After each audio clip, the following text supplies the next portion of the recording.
Assalamualaikum guys, it's MNF here once again with another episode of What's Trending.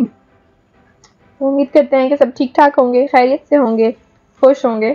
Start करते हैं अपनी episode को। और आज का हमारा पहला टॉपिक है स्वीडन की एम्बेसी के बारे में। बिल्कुल ऐसा ही है। खबरें ये आ रही हैं जी, स्वीडन ने जो है वो पाकिस्तान में अपनी एम्बेसी इनडेफिनेट पीरियड के लिए बंद कर दी है। क्यों? Well this is something we still have to find out, but जो ऑफिशियल रीजन उन्होंने दिया है that is basically due to security reason, you know the typical reason जो हमें पाकिस्तान में बहुत सारी चीज़ों में मिलता है। और उन्होंने ये बिल्कुल नहीं बताया कि सिक्योरिटी किस तरह की, did they got any threat और व्हाट, कोई ऐसी बात नहीं की उन्होंने।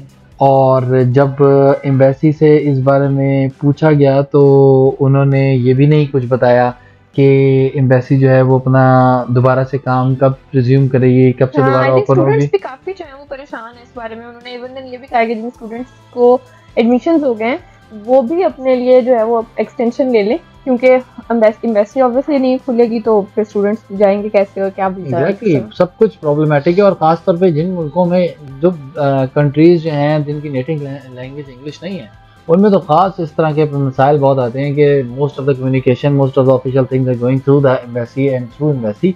तो ये बंद होना एक पूरा avenue of Sweden and avenue of Europe बंद होने के मुतरादिफ है। तो this is very sad situation right now. Even Pakistani foreign officials ने भी कॉन्टेक्ट किया है और they don't yet have anything solid to talk about to give reason as a reason to Pakistani people, but still देखते हैं जी कब तक ये रहता है। अल्लाह ताला आसानी करे। अब जिन लोगों के, स्पेशली मैं स्टूडेंट्स की बात करूं तो उनके लिए अल्लाह ताला आसानी करे, क्योंकि एक दफ़ा एडमिशन होना for in case of scholarships तो ये बड़ी बात होती है। और फिर रुक जाना और फिर वो भी इनडेफिनिट पीरियड के लिए अनाउंस भी नहीं किया हुआ, तो it is indeed trouble for people, but we can only hope that this gets sorted soon. चलते हैं जी अपने नेक्स्ट पॉइंट की तरफ, और it is related to the festive season and Eid holidays announce हो गई हैं जी। और गवर्नमेंट ने 5 छुट्टियां दे दी हैं। बहुत मुबारक हो आपको भी और हमारी कौम को भी। नहीं, अच्छी बात है, 5 छुट्टियां होनी चाहिए, क्योंकि इस तरह तो है कि अच्छा रहता है, आप इजीली ट्रैवल कर सकते हैं। छुट्टियां तो जी जितनी हो उतना अच्छा होता है, तो 5 क्या 50 की कम है, लेकिन yes this is indeed something that we should cherish about this current government to this step. इसमें ये है ना कि एक छुट्टी जो है वो और होती, मेरे ख्याल में 5 छुट्टियों में बैकवर्ड आ जाते। थर्सडे इन्होंने दिए जी, फ्राइडे टू ट्यूसडे, करेक्ट, 21 या 21 टू 25। तो अगर ये दे देते 20th टू 24 दे देते ना तो वो काफी बेस्ट होगा, क्योंकि अगर ईद सैटरडे की भी है तो भी थर्ड डे ऑफ ईद जो है वो मंडे है, और अगर फ्राइडे की ईद है तो थर्ड डे ऑफ ईद जो है वो संडे है। तो वो तो कोई मसला ही नहीं है ना ईद के हवाले से।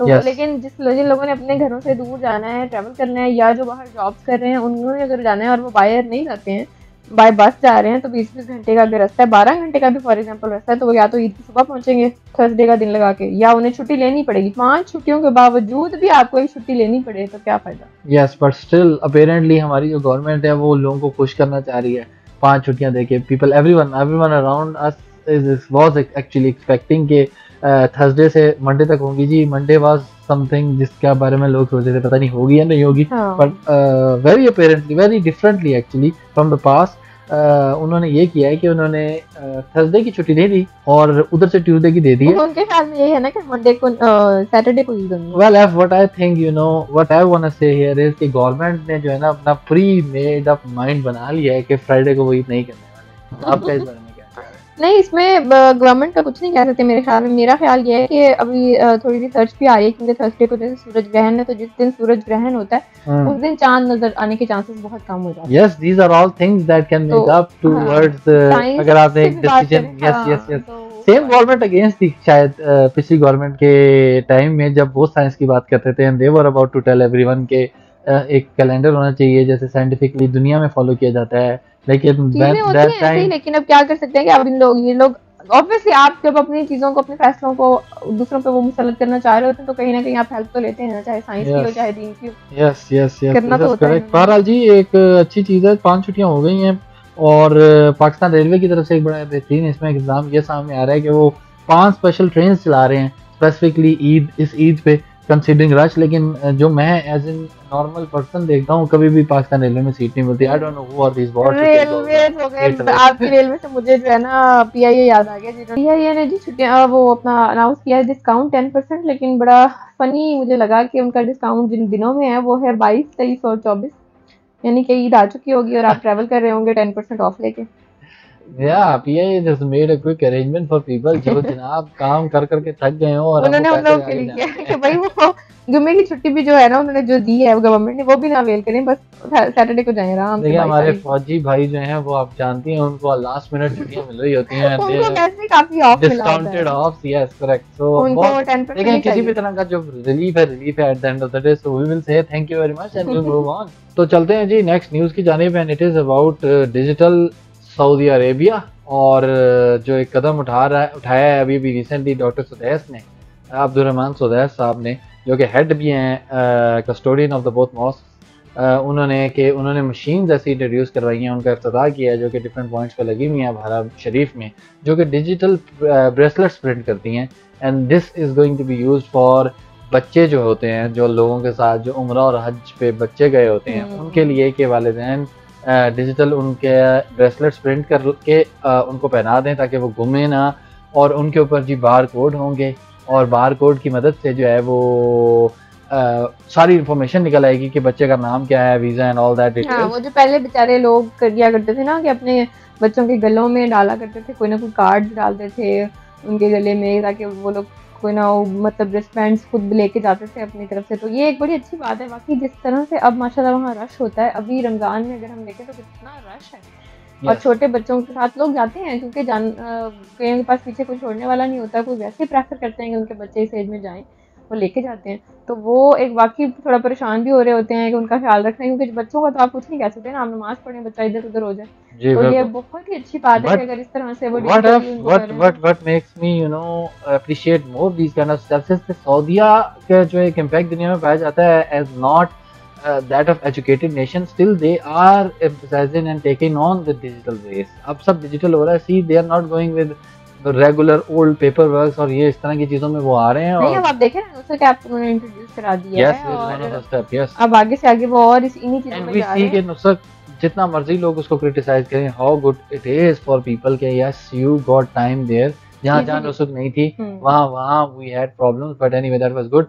एनीवे जी toward practical use of it, ये आपको बाब अल मालिक जो Abdul Aziz the king Abdul Aziz gate जिसको भी कहा जाता है, जो किंग फहद एक्सटेंशन में है और द एंट्रेंस ऑफ बाब सलाम, ये इन जगहों पे मशीन अभी अवेलेबल है स्टार्टिंग में। तो whoever is going do test it out and do tell us back in comments how was your experience and I hope you will find it very soothing। बिल्कुल जी। अच्छा जी, अब चलते हैं जी नेक्स्ट पॉइंट की तरफ। क्या है जी नेक्स्ट पॉइंट?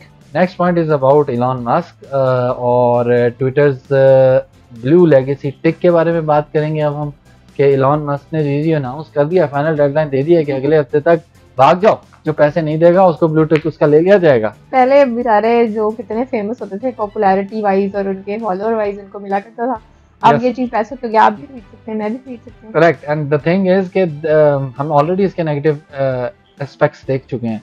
बहुत सारे लोगों के फेक प्रोफाइल्स बन के फ्यू थाउजेंड फॉलोअर्स के साथ ब्लू टिक लेके ऐसी चीजें की गई जिससे बहुत सारे लोगों ने बहुत रॉन्ग डिसीजन लिए। For example if we talk about financial world, बहुत फाइनेंशियल पर्सनैलिटीज ऐसी थी जो कि बहुत ज़्यादा जिनकी राय पे लोग बिलीव कर रहे होते हैं और उनके नए अकाउंट्स बने और उन्होंने स्ट्रेट अवे ट्वीट किए कि yes our previous accounts were hacked और साथ ही कह दिया कि ये वाला कॉइन ले लो, and then they took advantage of that.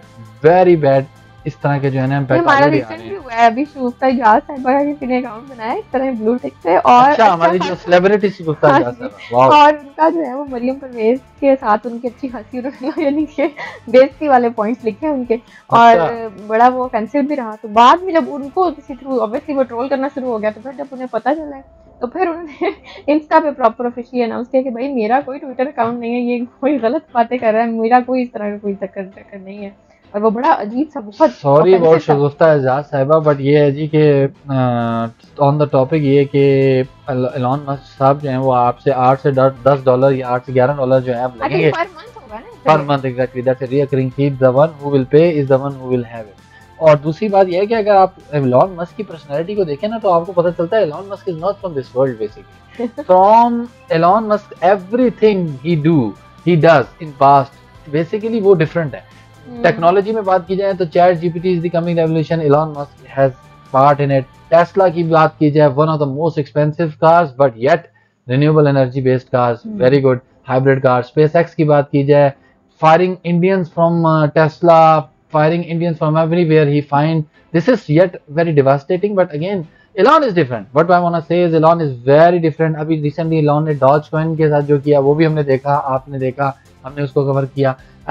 Big 5 की जो बात हम करते हैं ना, पास में एक कॉन्सेप्ट होता था जिसे हम कहते थे big 5, where Apple, Microsoft, Google and these kind of 5 big tech companies were involve, जिसमें यूएस में इनके ऊपर मुतअद्दिद दफा केसेस हुए, फेसबुक भी उसमें इन्वॉल्व थी कि ये वो कंपनियां जो पूरी दुनिया में बहुत मेजर डिसीजंस को कंट्रोल कर रही होती हैं। They tell people what to buy, they tell people what's trending, they tell people what's best, they tell people what's viral, they tell people what to do at what time, you know। इसी वजह से इनके इस control को देखते हुए इस पे कई दफ़ा यूएस में कई केसेस भी चल रहे हैं, कई जुर्माने भी हैवी हुए हैं, यूरोप में इवन हुए हैं कि why they have so much impact on people, how they have so much combined data of people। So yeah, this is one of the thing now that the thing is shifting from big tech to big 5 to people, you know। Recently Elon ने ये भी कहा कि if I wanna see something my way, he can simply go buy it and just delete it। You see, that is how impactful these kind of rich people are, sadly। But anyway, आज के points जो हैं वो हमने cover कर लिए हैं। उम्मीद है आप लोगों को पसंद आए होंगे। कुछ और देखना चाहते हैं, सुनना चाहते हैं, कुछ और बातों पे हमारी डिस्कशन जो है वो आपको चाहिए तो ज़रूर बताइएगा। तो अपना ख्याल रखिएगा, दुआ में याद रखिएगा। अल्लाह हाफ़िज़। टेक केयर एंड अल्लाह हाफ़िज़।